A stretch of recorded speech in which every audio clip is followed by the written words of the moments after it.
Hello, c'est Mathieu Ludovox.fr. Aujourd'hui, dans ce Ludo Chrono, je vous parlais de Le Roi c'est moi, qui est un jeu de collection pour 2 à 4 joueurs de 10 ans et plus, et des parties de 30 à 45 minutes. Dans ce jeu, vous incarnez un roi qui va essayer de récupérer des sujets pour son royaume. On va le faire pour remporter des points de victoire. Celui qui a le plus de points à la fin de la partie la remporte.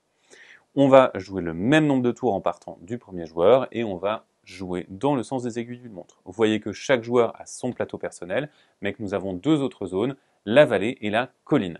La vallée, c'est là où on va récupérer le plus de sujets, mais vous pouvez également en acheter à la colline, mais vous voyez aussi ce que vous allez replacer dans la vallée, puisque bien ça va tomber tout simplement. Chaque joueur va jouer à son tour, et à son tour, on a 4 étapes qu'on va pouvoir réaliser. 2 sont optionnelles, 2 sont obligatoires. La première est tout à fait optionnelle, c'est tout simplement de recruter un sujet sur la colline. Vous pouvez payer un certain nombre d'or pour récupérer un sujet. Par exemple ici, je peux payer 2 ors pour récupérer un sujet de cette ligne. Je récupère donc ce duc que je vais venir placer derrière mon château.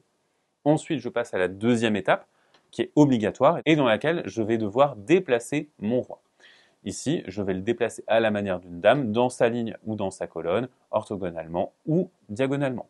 Et je vais choisir d'aller ici, de récupérer cette reine et de me placer à cet endroit-là. Maintenant, une fois que j'ai fait cela, si jamais j'ai une série de 5 personnages, comme vous pouvez le voir ici, eh bien, je vais les retourner face cachée, récupérer 5 pièces et récupérer un bonus de 5 points de victoire. Les pièces, eh bien, je pourrais les dépenser, par exemple, pour ici acheter de nouveaux sujets. Ici, ce n'est pas le cas, donc je ne fais pas cette phase. Quatrième phase, on va tout simplement remplir la vallée avec la colline. Donc par exemple, ici, je vais choisir de remplir comme ceci. Je place une comtesse là-dessous et je vais ensuite tout faire glisser et remplir comme ceci. Une fois que c'est fait, mon tour est terminé, c'est au tour du joueur suivant. Il ne va pas recruter sur la colline et il va se déplacer. Et là, il va choisir de se déplacer en diagonale, il va se rendre ici. Il pourrait déclencher le pouvoir de ce personnage, mais à la place, il va effectuer une autre option.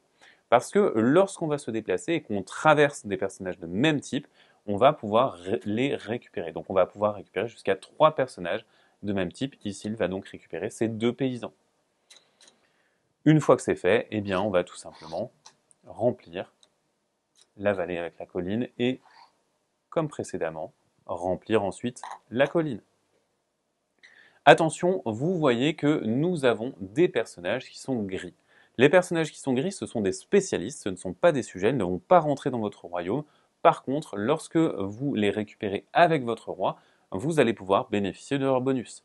Les collecteurs d'impôts vont vous permettre de collecter des impôts, mais attention, vous ne pouvez collecter chaque fois qu'un seul type de sujet, et vous ne pourrez plus le recollecter pendant la partie, mais ils vont vous donner des pièces qui seront bien utiles en fin de partie, puisque ce sont aussi des points, et qui vous permettent de récupérer des sujets ici, sur la colline.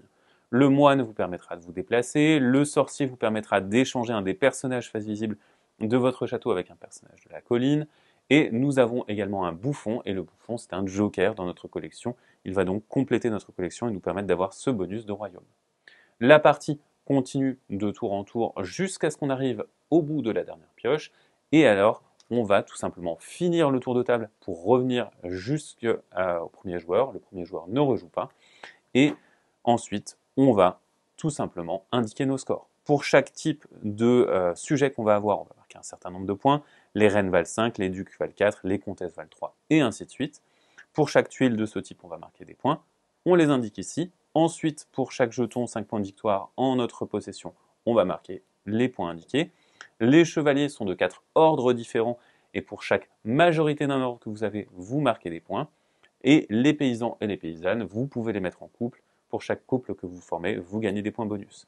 Enfin, l'argent qui vous reste vous fait des points, vous faites le total de tout cela, et ça vous donne votre score final. Le joueur avec le plus grand score remporte la partie. Et voilà, vous savez presque tout sur Le Roi c'est moi, qui est donc un jeu dans lequel vous devez positionner votre souverain correctement, utiliser au mieux ses capacités de déplacement pour récupérer les tuiles qui vous intéressent et ainsi marquer le plus de points. Maintenant, c'est à vous de jouer. À bientôt sur ludovox.fr.